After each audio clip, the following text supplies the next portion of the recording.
Jesus, let's hop right into My it, fault. man. No worries at all. We are here. This is the fourth episode in our Overcoming Resistance and Trading series. I think you guys have probably seen some of the other episodes that we had leading up to this point. The one with Ron Ronchero Friedman, who a lot of you in the Steam Room know him quite well. We did one with Chris Cady, all about the intersection of meditation and Buddhism and trading psychology. Did one with Lucci last week, and now we're here with Jesus, man. So we're getting this is like the all-star team coming in here. So Nice. yeah, the Nice to be whole part of the team there. yeah, part of the team, the anchor of the team. Yeah. This whole thing is about overcoming, like working through the stuff, the obstacles that our own minds create for us, right? Overcoming sources of self-doubt and fear of failure, attachment to like our ego and resistance to taking losses, like anything that originates in our mind that stops us from doing the things that we know we should be doing to have the best outcomes, especially when it comes to trading performance. So there's no one better equipped to talk about that and more experienced than the one and only Wall Street Jesus himself. So that's why we're sitting here with him. Jesus, let's give, like, there might be some people in here who don't know who you are, which is kind of crazy. If you're on, Twitter, or you've been at all in the trading education world, you've probably brushed up against Wall Street Jesus. But give everybody a quick background of just who you are, your experience. Yeah, quickly to cut through some of the nonsense, I basically just how I guess my career of trading, you want to call it, has developed over the years. Yeah. I was a Series 7 license. I managed the money, client money. I dealt with that nonsense. I kind of, a lot of you probably know this already, and most of you will understand it because a lot of you probably come from a gambling background. That's the draw to this game in a sense. Whether you play, in the casinos, bowl games, horses, I'm sure you got a little degenerate in you, some sort of fashion. But I've come from a gambling background. My father was, and I'm not even ashamed to say it, a complete degenerate gambler. The guy could go lose, 50 grand on a weekend, and he'll have a smile on his face, and you couldn't tell the difference. It was just the action that he loved, and anytime he got his hands on more money, even if he was a winner at the end of the day, it was just more money to gamble with, more money to play with. So just to cut through a lot of the fat, I think a lot of things I did right in this game were watching what the gambling crowd did wrong and not repeating those mistakes. Okay. Right. And a lot of people, Charlie, and you know this, a lot of people, the word gambling is evil in this game, right in the market. Oh, I'm not gambling. I'm a trader, or I'm investing. No matter how conservative you are, you're gambling in some fashion, right? You're rolling the dice with your money, and there's a risk of you losing it.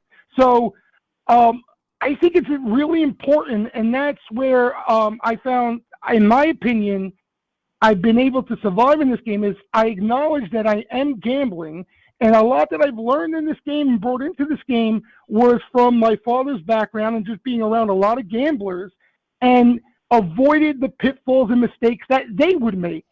Because it correlates well with, a lot of that goes on in this game, especially at the rookie level. Right. So let's just go right into what do you think are some of the mistakes that you saw them making, people with that straight up gambling mentality that you adjusted for yourself? Yeah, so very simply put, again, you stop and think about this, you don't need to be some gambling aficionado to know this stuff.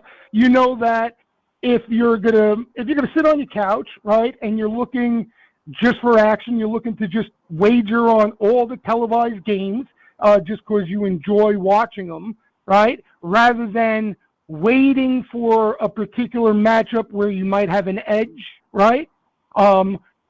If you go to the casino and you're going to sit at a table and wait till you lose money, right? You could be up and you could make money gambling at the casino, But if you're going to stick around till you give it all back and then some, you know, Right.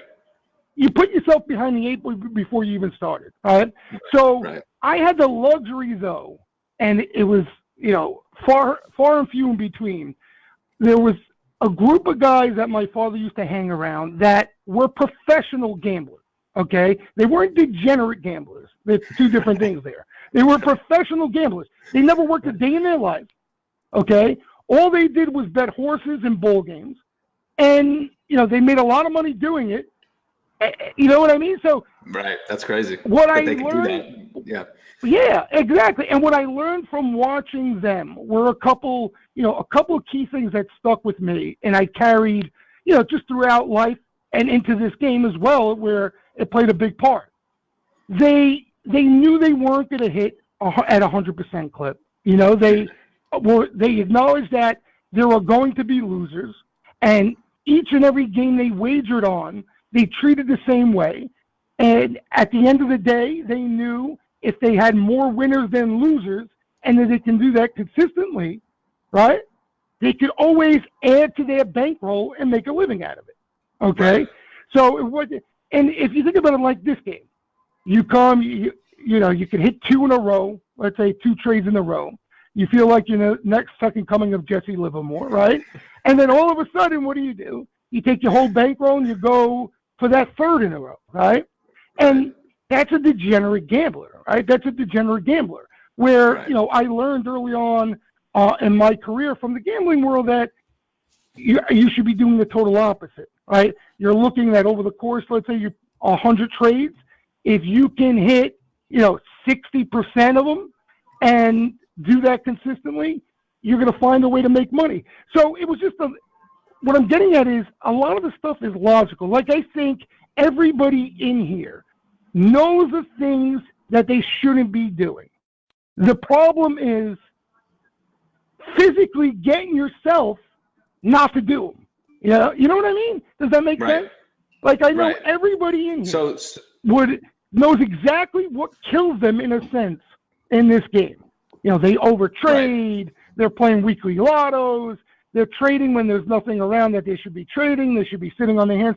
They know it, but there's that draw. It's that degenerate draw that gets them to do something they know is wrong and continue to do that even if it costs them money. Right. And I'm gonna kill my video here, guys, because people don't need to just sit here and stare at my face. So we're gonna keep going. Let me know if I lose audio for some reason. But so I guess the question that I would have for you then is like, you've been doing this, you've been in this game for 20 years. At some point, you had to have had habits that you formed or things that you identified that you were like, this is not what I need to be doing. Like this is, I need to stop doing these things. Like what's an example of something, a pitfall that you used to fall into, and how did you like overcome that? How did you get through that? Yeah, there's no matter what though, you know, no matter what background you can come in perfectly seasoned, you know, have the best mentor in the world in this game, and you're still going to make mistakes. You're still going to do things that you're eventually going to want to eliminate from your repertoire. You know what I mean? So like, I'll give you an example of myself. Earnings. Okay. Early on in my career, it was pretty obvious that I knew earnings was straight up gambling. Okay. That it was impossible to have much of an edge, and I would never get my hands on a sharp enough edge to make money consistently playing earnings. Okay, it's a crapshoot, right? Everybody knows that. Again, you ask everybody who's on this webinar today, I would say minimum 85-90% acknowledge that earnings are a crapshoot. Okay, so and the rest of them are lying to themselves. Right, and they're lying to themselves, but. It took me early on to lose some money, right, playing earnings and understanding that I was just spinning my wheels. And if it was just for entertainment purposes only that I was playing earnings, then I would need to size down dramatically and not have it have an impact on my P&L, right, my bread and butter. Otherwise, again, it's a complete waste of time. Or I just eliminate it out of my game completely because it does nothing but get in the way and create bad habits, right? So, again, it's that action, and it's, of course, I'm making it sound easier said than done, but it's that action of acknowledging something that has either cost you money or you realized it, is not the right thing to do in order for you to find success, all right? Or you're going to find more consistency or more success if you eliminate that, whatever it may be from your game, but taking the action to do it, and for some reason, that action comes a lot, it's a lot more difficult for some than others, and hence why, a lot of people don't hang around too long in this game. Was there a that's moment? An example of one example of I couldn't avoid that. I had to learn by losing money that earnings were a crapshoot, right? No, I had nobody telling me that. And, early on in my career, I had the ability, it's not much of an ability, but the incentive to get it away completely. And to this day, you guys know who are out there. Could I roll the dice and play some earnings here and there for some excitement? Yeah. Could I size down? It's not going to make or break me if I win some money, lose some money. Of course. But it does more harm than good for that to even get into the picture again, if that makes sense. Right. It's like you tasted a drug, you knew that it was not gonna end up well for you. So like even if you feel like you can technically control it, like why even reintroduce that into your life? I mean, it's so similar to that. It's like, listen, you're gonna take this drug, you're gonna go out tonight clubbing, you're gonna take this drug, but you're gonna be hooked and you're gonna end up a crackhead on the street and your life is over. You know what I mean? You know what? Let me fool around with it anyway a couple times. Right. See what happens. Maybe it'll feel really good. Maybe it'll work out this time. Maybe it'll work out. Right. This time. Maybe I won't turn into a crackhead, even though everybody's telling me, and I know that chances are I am. So, it is that, and a lot of you guys talk about. I know, you're into this stuff more than anybody out there. Lucci as well. The psychology that goes into the game and all that stuff. It's a lot of the stuff. If you take a step back and think about it, a lot of the stuff, the important stuff is simple, right? If you look at it from the outside, it's simple, but it's what a lot of players in this game have trouble putting into action in order to see results. If you want to see results, these are the things you have to work on, around your game more than anything else. Because no matter what edge you have, you could be getting inside information. If you're playing it like a true degenerate, the one loser, you're going to end up blowing everything anyway, So no matter what your edge is, no matter how solid it may be, there are certain things you really got to, nail down before, you can take a serious approach to this game. So was there a moment for you around this, earnings, let's stay on that. Like, was there a moment for you or a trade or a day where you blew out on earnings and you were just like, I can't do this anymore, and you hit kind of a rock bottom, or was it just over and over and over losing and finally having a day where you step back and said, I can't do it? What was the that's one thing. I think I have to say I was more fortunate, or it was luck. There was a lot of luck involved, I will say, than anything else. I never really blew out or hit rock bottom in this game. Okay, because here's the thing. I learned early on, right? And I can tell people this in the room till I turn purple in the face, and they don't give a shit. They're gonna do it anyway. You know what I mean? But I learned from my own eyeballs early on as a broker managing client money. Okay, everybody who blew up, in a sense, around me, right, knocked out of the game, or to the point where they were close to getting knocked out of the game. All right. Did just a few things. It wasn't different. It wasn't a million different things that you have to avoid that was impossible to get a handle on. It was the same things over and over and over again that I was watching around me. And I guess I was fortunate enough to not have much to lose. I didn't have anything to lose to hit rock bottom. So I was just watching people blow up and saying, oh, shit, you know what? I better avoid that down the line, otherwise, the same shape they're in. So, and it was just back then, the key things, margin, right? You had these Mm. cowboy brokers putting their whole client book margin to the hilt, 50%, right? Go Jesus. in on a position, and the stock ticks down a couple days in a row. They get margin calls. Their life's in shambles. Oh, Hmm. miserable, miserable. Yep. And Charlie, when I tell you, the God's honest truth, not only were there people, player brokers that did this once and it bit them in the ass, they would come back and do it again. You know what I Right. mean? They would continuously do it and continuously get knocked across the head. All right? Right. But, things like that. So things like going all in on a situation, right? I said to myself early on, if I'm going to last in this game, I got to understand, like a professional gambler, that it's not just about the one trade. I'm going to spend that money probably in a week anyway. I'll be excited. Yeah, I made 50 grand, and out the window it goes. What's the Right. difference? It's Right. about the long run, right? It's Yeah. about more winners than losers in a sense.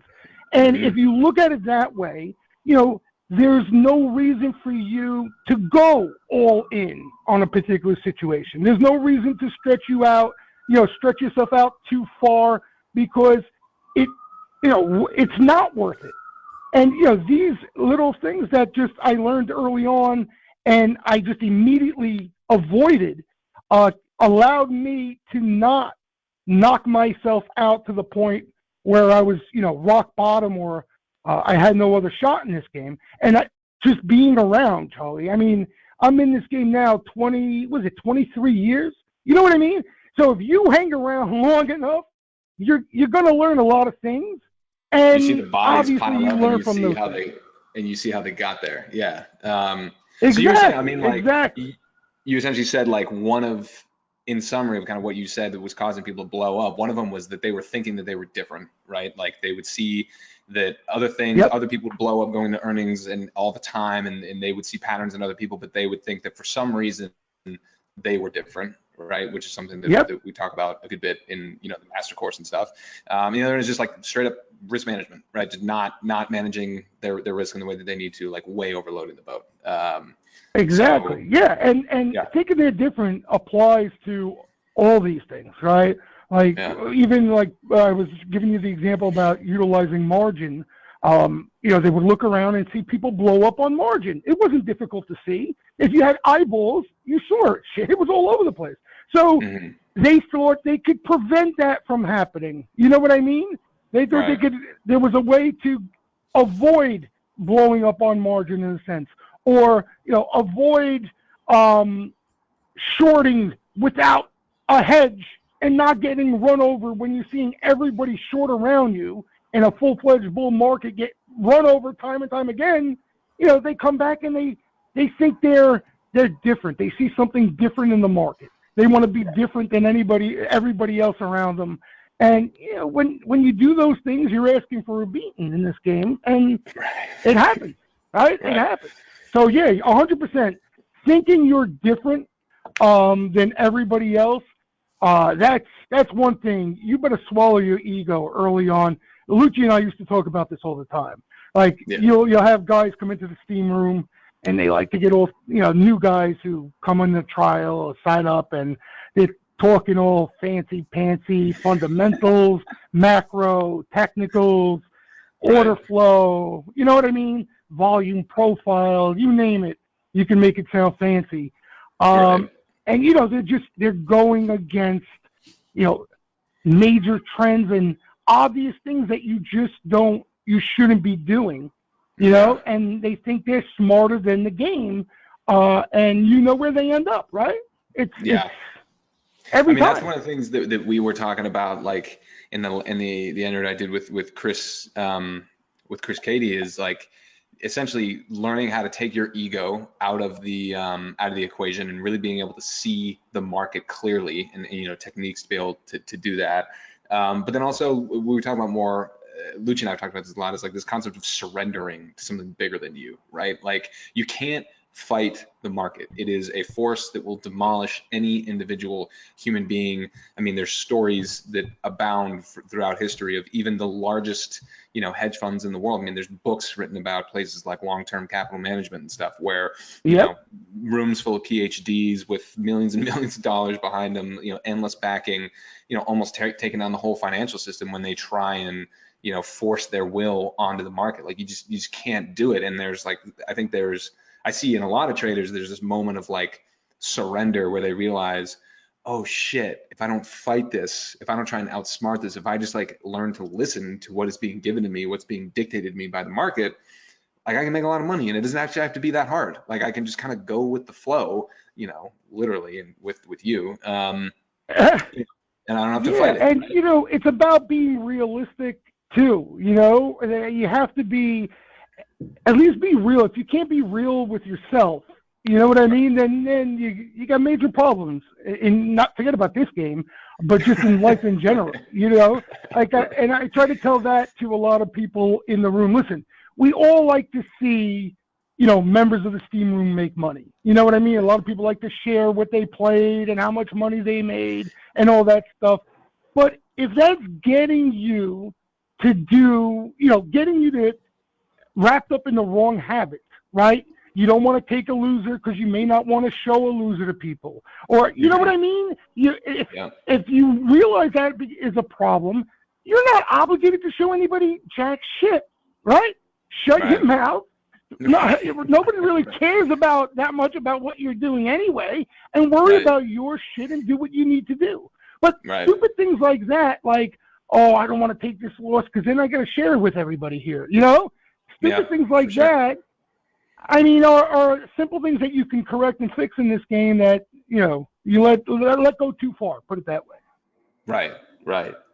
Well, I got a whole list of questions that I like to just bring you onto these like psychology webinars and just see what I can throw at you and see what you'll answer. I know. You just rack my brain. I feel like I went to therapy, and then I come off the webinar, I'm like, what the hell just hit me? I feel like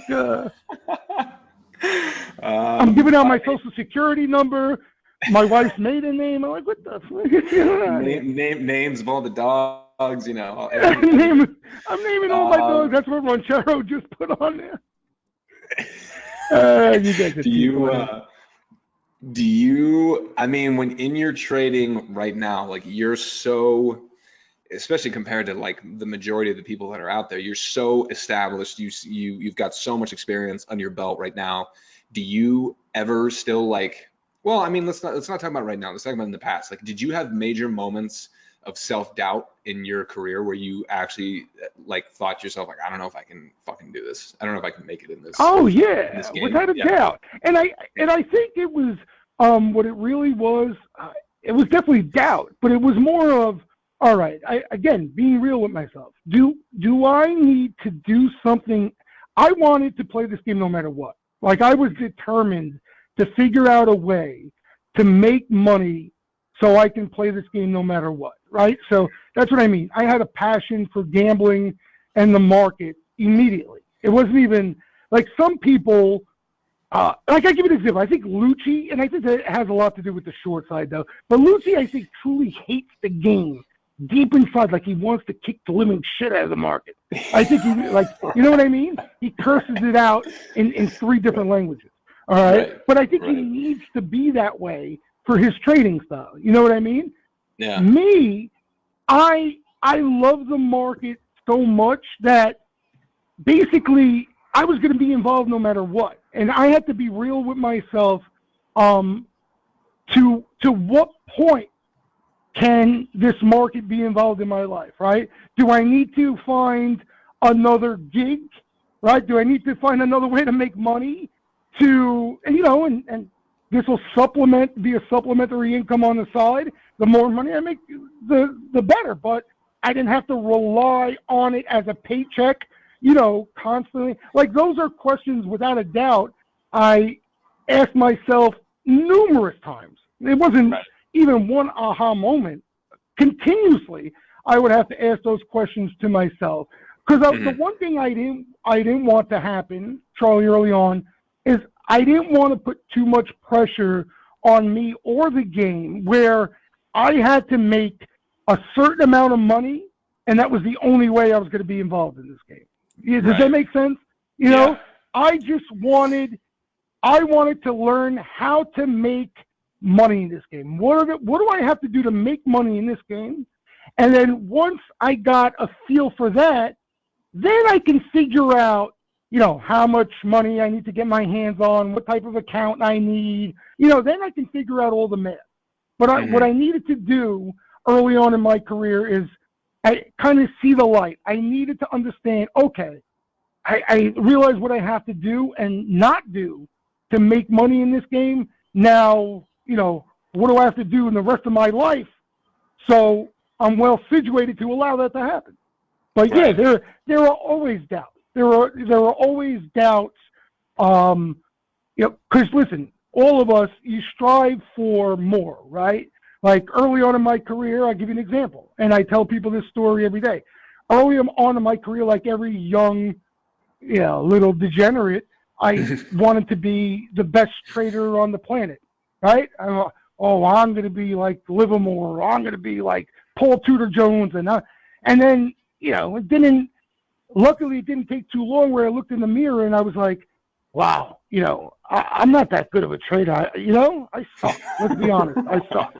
You know, so like I got to figure out what I'm good at here, right? What I know I can be good at, and stick to that and make money, okay, and get that pipe dream that I had early on, that I was going to be the best trader and I can come in and trade, you know, trade baseball cards and make money, you know what I mean? Like trade anything and make money. I realized that early on that wasn't me. So, you know, so again, those are important things, and you can call it doubts that you have to get over and understand what you can and can't do, and then take it from that point, right? I mean, again, those are the necessities to find success in this game.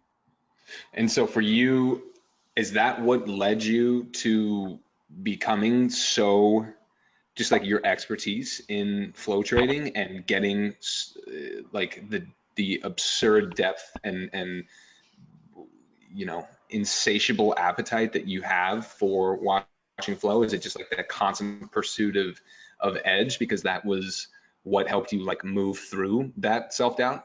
That's what grounded you? And basically what I did is I basically swapped out what I initially what I wanted to be in life was that professional gambler that I was, you know, that group of professional gamblers that I was envious of, you know, growing up as a kid, hanging out with my father, you know, as he was dragging me to the track before I could even say boo. You know what I mean? So like that was a group I was envious, and that's what I wanted to do. Like I knew that's what I wanted to do in life. So then when I was introduced to the market, I developed a passion to where just simply what I've done is I swapped the market with, you know, ball games and horses and everything else, and I look at it the same way. Like I look at the market the same way that I would look at gambling if I was looking to make a living out of it, right? So it's all about an edge, you know, probability, odds, right? That's all it is. That's position management, but like managing your book. Risk management is what right up there with probably the most important thing of the bunch, right? And that's all I do each and every day I come in. And, you know, again, like I said, because I had that passion for gambling and that strive for gambling and chasing that dream, that, you know, I fell in love with this game because I can apply basically everything, And you talk to any gambler on the face of the earth who's familiar with the market, and they'll tell you the same exact thing. You know, you can apply everything you need to become a professional gambler to this game, and if you can do those things, you're going to find some success. You know, you continue to get better at your craft, correct your mistakes. You know what I mean? Become better risk manager, like you just mentioned. That's one of the most important things. You know, the more money you can make, the more success you're going to find. but you can look Right. at it the same way. And that's basically all I've done is, I eliminated, like, I don't even bet ball games anymore. I haven't bet ball games in a long time. Right. The track, I still go to the track for enjoyment purposes only. I Right. know it's like I'm making a donation to charities the way I look at when I go to Right. the track. It's I'm not entertainment. looking to make It's money. I entertainment. know I'm not. Yeah. Yeah, it's entertainment. But Right. basically, that's now I look at the market and I put all my energy and passion and emphasis all in doing that same thing, just with stocks and options and everything else we look at, flow and Right. that sort of thing. And guys, we're getting You a couple know, questions in, and like feel free everybody to drop questions into the question bar in there, and then we'll get to them towards the end. We'll do a little roundup here. But we got some good ones coming in right now. So, what about right now? Do you ever get confused during the trading day right now? And what do you do when you are confused? yeah, I get confused. Like, I'll give you an example. I don't know what the question is exactly means by confused, like confused about price action or flow. But Yeah. the market was made to confuse you. Like that, the market is worried to confuse you. Okay, so Right. don't feel bad when you're confused. The name of the game is when you're unsure, you're confused. That's when you're supposed to do nothing. That's the whole, like, confusion is the strongest signal I think out there in the game, that you don't have to pay for any indicator or anything like that. Like, when Mm, you're confused and unsure and uncomfortable, that's when you take a step back and do absolutely nothing. Like, for yeah. example, I'll give you an example, okay? There are many days I come in and the flow's a mess, right? And we talk about it, throughout the day, and you'll hear me on the mic cursing out the flow because it looks like shit, right? I can't make heads or tails. There's no patterns in buying. There's call buyer, put buyer, all that stuff all mixed up. And to me, that's as strong as a signal as if somebody was coming in pumping in a couple $1 million in sweeps into XYZ, because the Right. flow is telling me that the smartest, a lot players with a lot more information at their fingertips, okay, look confused, right? The flow looks confused. So players who know a lot Mhm. more than me are confused and likely just hedging positions that they own, okay? So that is a signal in itself to tell me to do nothing, And like I said, that's something you have to have the ability to take that away from the market and understand that you're going to be confused. You're not going to outsmart the market. What you're looking for are there certain times, okay, not as often as we would like, unfortunately, but certain times when things line up and it's crystal clear, like your edge is crystal clear, okay?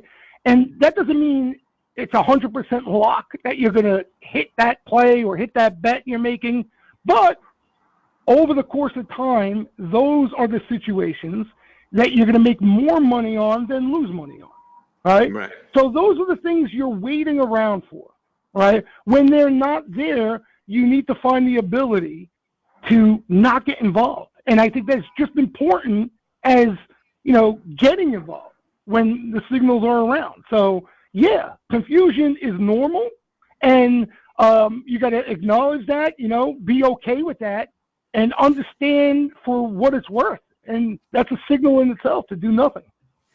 I think that's like, I mean, that's an incredible answer. And that's one of the things that I see amongst all the people that we work with who are, you know, true professionals who have longevity in their careers, who've been doing it for a long time and who've like fought, the battles, people like, you and Lucci and Ronch and, Chris Cady and, you guys have like, just naming those people, that's like 100 years of trading experience right there. And I think like the new traders come in, people that we see often in the room or sometimes in classes, and they just feel like they have to be doing something all the time, or they feel like if they're uncomfortable, there's something wrong with them, right? And they have to like fight through Yep. that. They're in some sort of battle, and they gotta keep going. They gotta fight through that. And And they the got to amazing thing, understand it, right? Oh, I got to be smart enough to understand what's going on. You know, if I'm right, going to make it this game, right, I got to understand everything. Otherwise, you know, I'm not good enough. And you right, know, right, that's a big mistake. There, you'll hear time and time again some of the smartest minds out there just come out flat out and say, "I have no clue." You know what I mean? I have no idea right, what's going on, right? right, Or come out and say how wrong they were. You know, that's like, for example, you know, what I admired about Lucci, like it didn't take long for me to realize that I could never do. You know what I mean? I could never be able to do what he does. Like right. the short side, I'm so against shorting because it's such a difficult thing to do. I tell people this all the time. Like I heard an interview with Dick Chanos. You know Dick Chanos, right? He's Yeah, of course. probably the only short player out there, okay, that you know about that's found a ton of success shorting primarily, okay? Mhm. And I heard an interview with him. I swear to God, Charlie, I had nightmares that night of the stories he was telling me. Like I was like, you could give me Chanos's money right now, and I couldn't live through those days of Right, what he went through on the short side. Okay, right, so right. like the example I'm giving with Lucci, like you see Lucci constantly, he'll go in and like try to short a Roku, and it'll bite him in the ass. And what's he do? Oh no, I'm gonna short you, Roku. You're going down today, and you know continue to add, and then get run over and lose all his money. No, right? Right. He'll dabble a bit. He'll see that it's going against him. Acknowledge that he don't like or understand what's going on in the tape, right? He thought it was Yeah. something else. Apparently it's not. He's not Yeah. trying to figure it out. He takes the trade off and gets out of there, right? He Yep. takes his loss. Or He's not worried about a loss. Right. But here's the thing, too. Yeah. Right. Here's the thing, too. He doesn't do that once. It's not like he comes in and shorts Roku, tries to short Roku, and it runs him over, and he stops himself out and gets out of the trade and walks away for the day. He'll come back again, right? And if he sees the same thing that he saw that day, he'll go in and try to short it again, and he'll go bite him in the ass. And he's got to unravel that short trade, take all that emotion off the table, as well as dollars, right? Think about that. Like Right. all your emphasis, all your money's on the short side now, because whatever you see in the tape looks like this thing is heavy, and now you're being proven wrong, right? Or confused. You got to take all that emotion out of it. You got to unwind that trade, and then he keeps coming back until he catches it that fourth or fifth time, and then he made up all those losses and then some, right? Yeah. So, Yeah. like, and he knows he has to do that to find success playing the short side with any size. It's mandatory. You know, he cannot for a second think, oh, I'm just going to come in one shot every single time, and as soon as I short this pig, she's going south. Right? Can you imagine if he had that mentality? And there's a lot of players out there, especially rookies, right, who come in with that mentality. I shorted Roku. It has to go down. Because I shorted it, right? Right. And you can see how things can really go wrong. So it goes back to what I mentioned earlier, understanding the things you need to do to be successful, and then the ability to put them into action and do them, right? And then that's eventually what this game comes down to. It's all tied to psychology, emotion, and all that. But you got to find within yourself, you got to find what suits you well. Because, like, for example, I'm giving you the example. I can never do what Lucci does. I can never do it. You know what I mean? As far as that short side trade. I can never do it. It's just I'm not wired that way. You know what I mean? I'm not wired that way. So, you know, these are things you learn early on in your career, and you got to figure out what suits you best. And eventually, you're going to find something, right? If you don't blow yourself up, and you're not stubborn, and you do the things you need to do to avoid blowing yourself up, you'll hang around long enough to where you find a sweet spot in this game that you can make some money off of. Right. And then again, it comes out to the discipline to stick with that and try to, keep hammering that home every day, and make some money around it. Right. Yeah. I mean, that's one of the things, like, I mean, shameless plug here for the master course. This is one of the reasons we're doing this webinar, is this lead up to the master course starting on Monday. We teach, some people come in and they're like, okay, it's called the Staying Lucci Master Course. They're gonna teach me everything. They're gonna teach me how to trade exactly like Lucci trades. And Right. that's not all what we do, and that's one of the reasons why No. we have education from you in there, from Chris, from Ron, just like to see other perspectives. But even when Lucci's teaching all these classes, he's teaching you like the skill sets of tape reading, Exactly. how he views the markets, how he views market structure, option strategies. But then we always emphasize, and we integrate it in the course, is like, how do you customize all this stuff to you? And that's another thing. I've talked about this with Ron Cher a bunch before. Like, for something about the way that he's talked about it, it really crystallized for me. He just realized there were just moments where he was feeling uncomfortable with trades, and he was like, I don't want to feel like this anymore, so I'm not gonna do that. Yeah. And the beautiful thing about trading, people make analogies between trading and sports all the time, but the core difference is with trading, you have the luxury of choosing whenever you want to play. If you're in the middle of a baseball game and your head is completely up your ass and you are, anxious and confused or whatever, like, you got to stick it out. You have no choice. Like, you have to keep playing. With trading, you can just exit. You can just get out and walk away, and that is like a weapon that people have to really learn to use themselves, and I think they don't give themselves latitude to do that in the beginning stages. I feel like as they get more advanced, they start to feel more comfortable doing that. So yeah, but you know what it is too, Charlie, and we all have felt it. Like, you especially when you like this game, you come into this game with the excitement and the passion, and you feel like you have to and want to do something every day. You know what I mean? Right. You have to trade something today. You have to try to make money today, right? It's mandatory. Like, you're all wound up.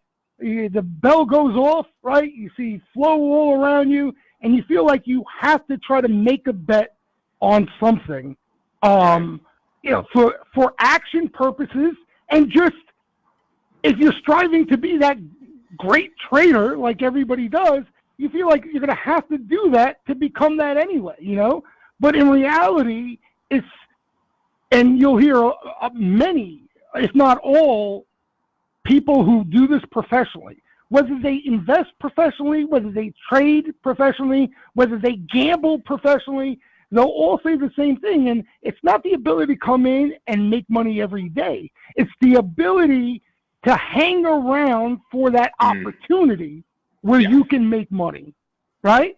And figuring out what the hell to do in between all that.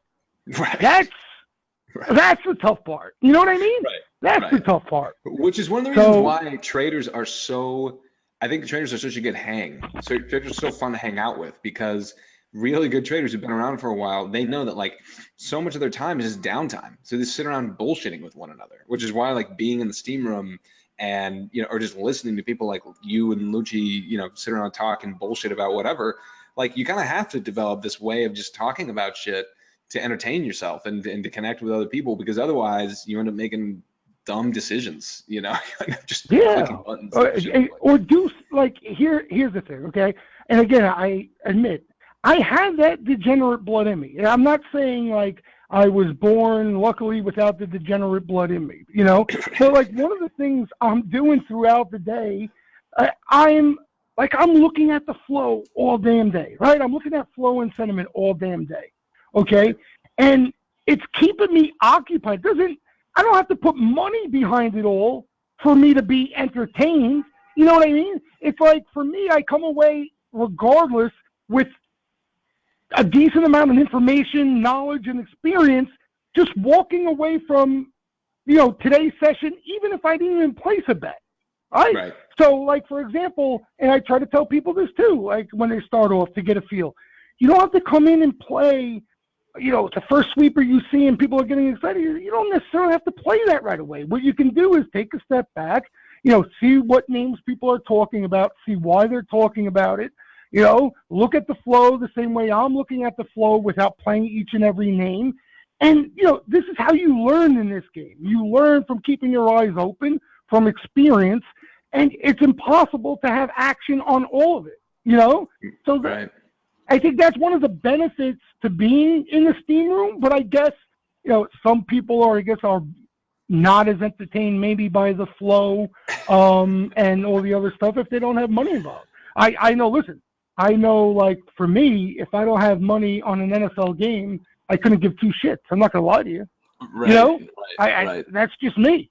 I'm not, baseball, I could sit there and watch, extra innings go into the 16th inning, and I could sit there all night long and not budge. But like football, I'm just not a big football fan. I got to have money on the game for me to be entertained, for me to be interested. So, Right. But that's a dangerous thing to do in this game, right? That's a real dangerous thing, an outlook to have in this game.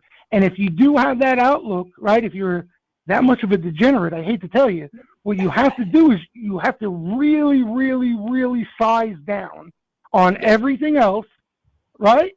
Just for entertainment purposes only, and then go back to normal positioning sizing when the signals align and things meet your criteria. But that's what it is. Like you say, sitting around all day waiting for those opportunities, sitting around doing nothing, you get bored out of your mind. You get the itch. Right. Yeah. You get the itch. Yep. So, but that's the other thing too. I think that the master course that I think people, one of the biggest takeaways are, first of all, tape reading. A lot of people are interested in that period, right? Right. Order flow. Like I'm looking at the options flow. If you're not looking at options flow, in my opinion, you should be looking at the tape, one or the other. Right. That's where all the information is. But I think what the most important thing as a master course is that you're learning the things about options that you need to know if that's what you're looking to play with, right? Like if you're looking just to come in and be some professional options trader, on your own, just by fooling around on Thinkorswim, you're out of your bird. Like you have no idea what goes on, right? Like you have no idea what goes on. Like Lucci talks about it all the time, the way, market makers and what's liquid and what's not liquid. Like people think you just come in, like in Robinhood, buy call, go up, buy put, go down, and, case closed. Right. But the options is a whole completely different animal. And, in my opinion, I think that's the master course. That's what I think you're going to learn most about without even putting a trading style into play. Just learn how options work. You know what I mean? The things you need to know to just play the game that are important. Yep. Yeah. I mean, I think, and that's one of the things that we talked about, like this feeling of confusion. Like, I think people have to calibrate. It's one thing to sit down, like someone who has never seen the markets, who has never traded before, has no idea what they're doing. If you put them in front of like a Thinkorswim platform, they're going to be deeply confused the whole time, right? They're never going to have a moment of like, okay, I kind of understand, things are aligning, right? And so if you feel like you're at a point where like you have to have fundamental training and skill sets to be able to feel any sense of alignment, and I think that is one of the things that we obviously that's one of the services that we provide, is giving that, that foundation, so that you do have enough market knowledge so you can trust yourself and say, all right, I actually really feel, I understand what's happening and I can pull the trigger on something. Or when I do feel confused, that's a signal I can listen to, right? That's a signal that I can tell me, like, I should sit on my ass and sit on my hands and not, I'm not just in a permanent state of confusion, so I might as well just start clicking buttons and see what happens. Yeah. All right, we got and it's really important. Go ahead. Yeah. All right, we got some questions from people, so we'll start taking those. We are doing the next live session of the master course, starts December 9th, everybody. So that's Monday, and this is the window to sign up. Traders, you guys love to wait until the last minute. We get it. So now is the time. We got a $750 discount. It's usually $3,500. We got a $750 discount for you guys. So you could sign up if you sign up before class start time, December 9th on Monday. 12 live classes, 4 live tape reading classes, both of those with Lucci. You get access to Wise Guys Revealed, which is the flow trading class that we've done with Wall Street Jesus. You get a free month at the Steam Room, obviously with Jesus in there, in a private room with Saying Lucci. You get the introduction to options just so you have your foundation right, and you get bonus classes with Ron Ronchero Friedman, and Chris Cady about long-term options trading and trading psychology, respectively. So it is basically everything you need to know to trade, do everything on your own. And we've basically designed it to be the last class that you ever have to take. And I think we've done a good job with that. You also get lifetime access to all future sessions, all recordings. So, you know, you come in once, you can keep coming back as many times as you want. So that begins December 9th on Monday. So get in there. If you guys have questions or you want to talk about payment plans, which we totally offer and support, you can shoot me an email, charlie@sayinglucci.com, and we'll get you taken care of, or contact at sayinglucci.com, whatever floats your boat, whatever works. So all right, let's take some questions here. So we got one from Ani. Ask Jesus if a trader coming in is the opposite of Jesus, i.e. risk averse. Is he or she done, or are there tips he has for them? And I think that's actually an important caveat here. Like, I consider you pretty risk averse, Jesus, even though you're talking about being a degenerate and a you know, whatever, a gambler. Like, I think of you as risk averse. Would you describe yourself as risk averse?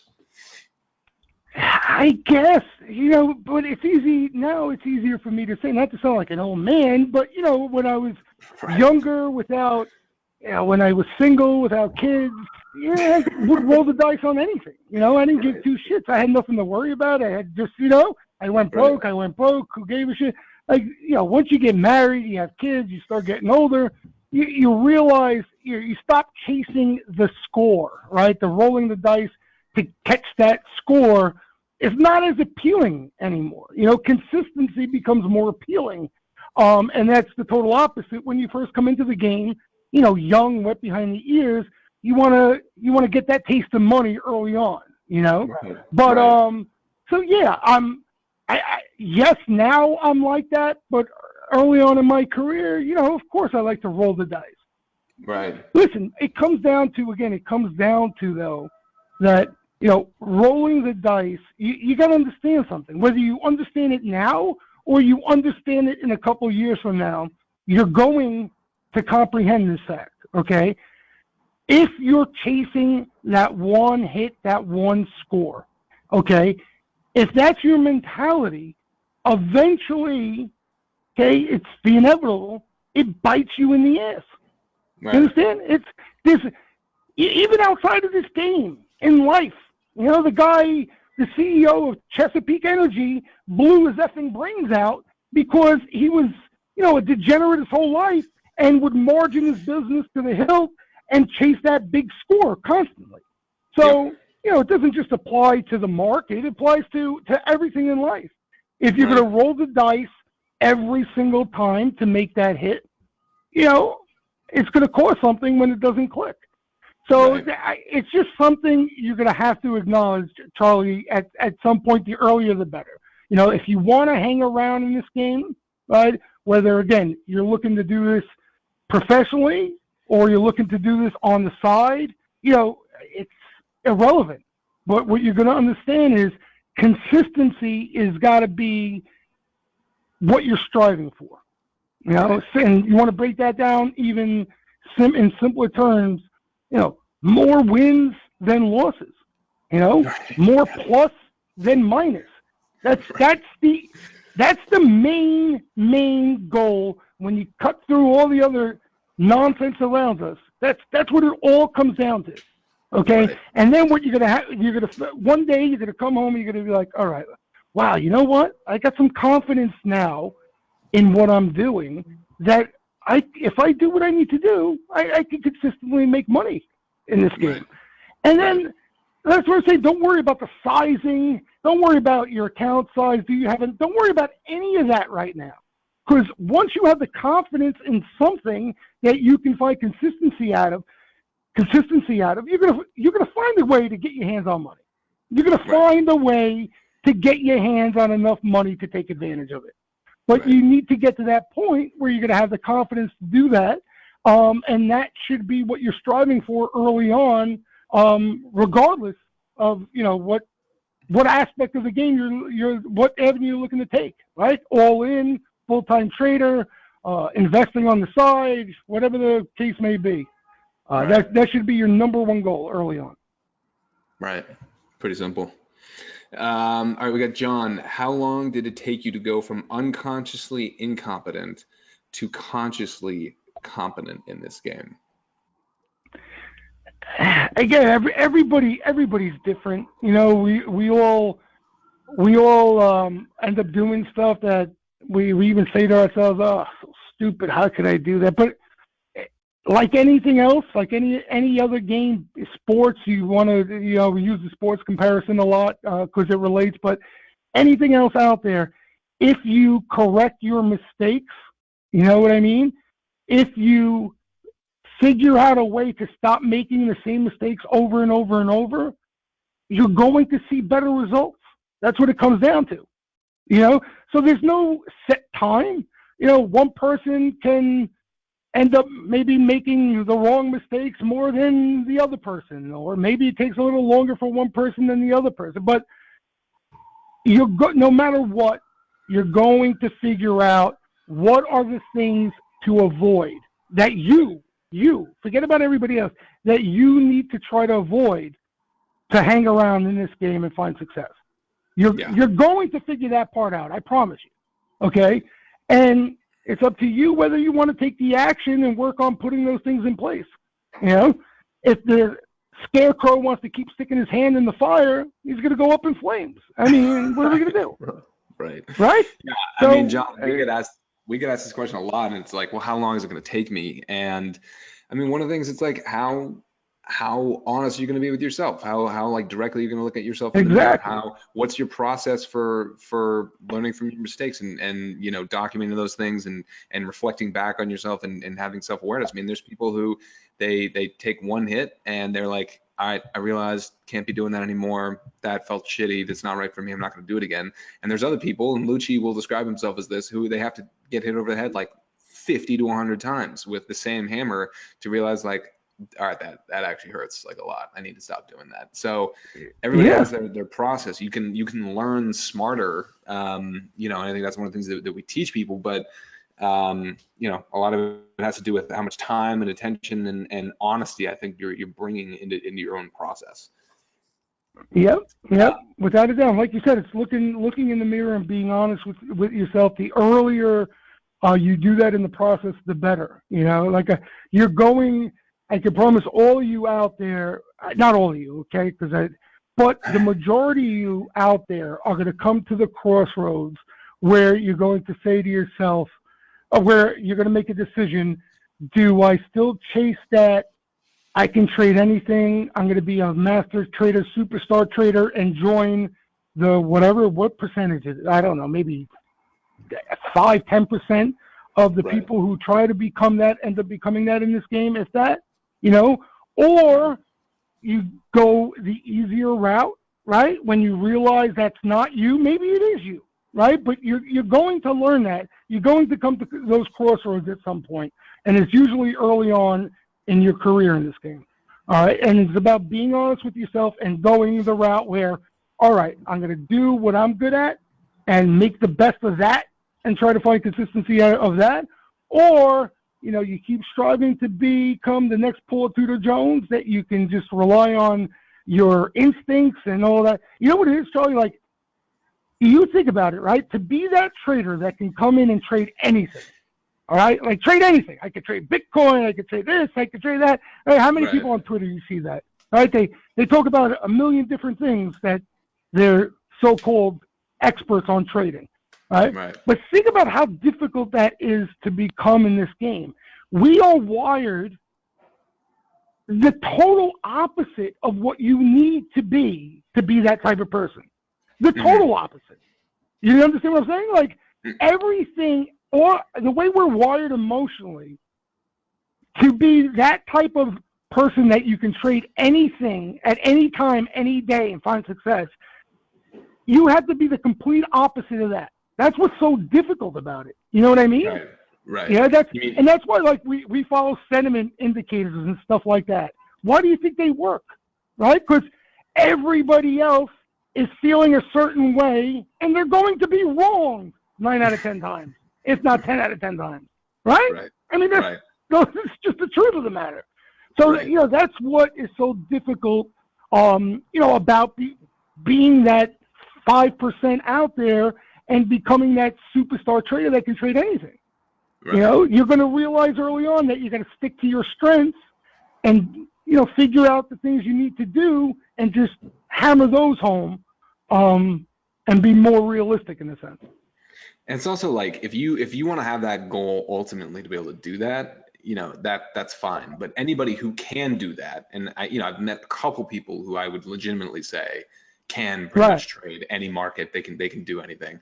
But they didn't start doing that. You know, they started with one single type of security, you know, one instrument, one approach. They learned that, and then they used that incrementally and built that, you know, built outwards from there.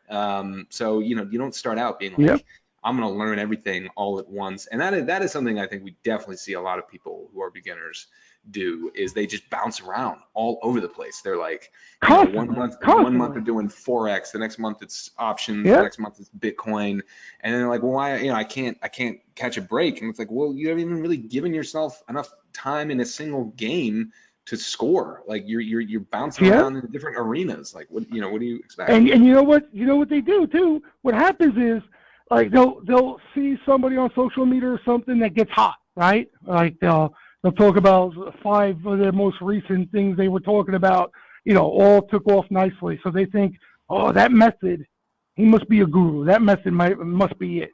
So they start following that, not realizing that in this game, you know, you go hot and then you're bound to cool off. You know what I mean? Right. So they hop to the hot strategy and then that cools off. Meanwhile, they probably left a decent strategy that they spent some time learning that is about to get hot.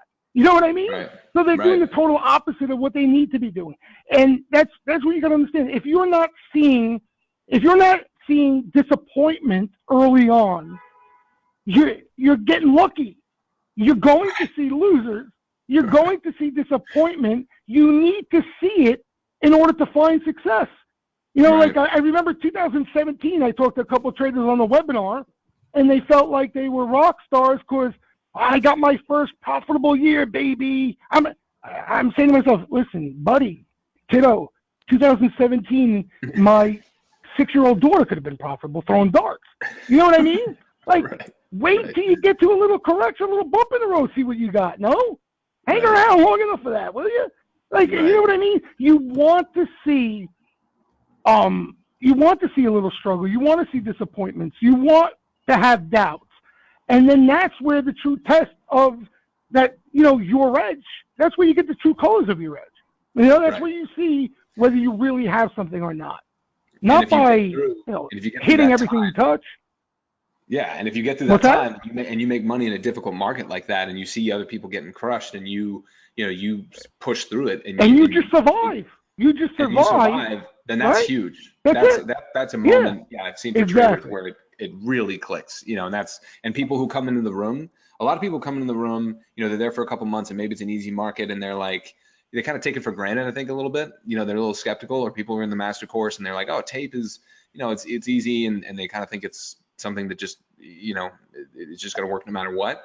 And then they see, you know, there's market shift and people are getting slaughtered, but then they see, you know, in the room, the flow is actually still really, you know, extremely valuable and helpful, and sentiment and everything that you're looking at, and tape, same thing.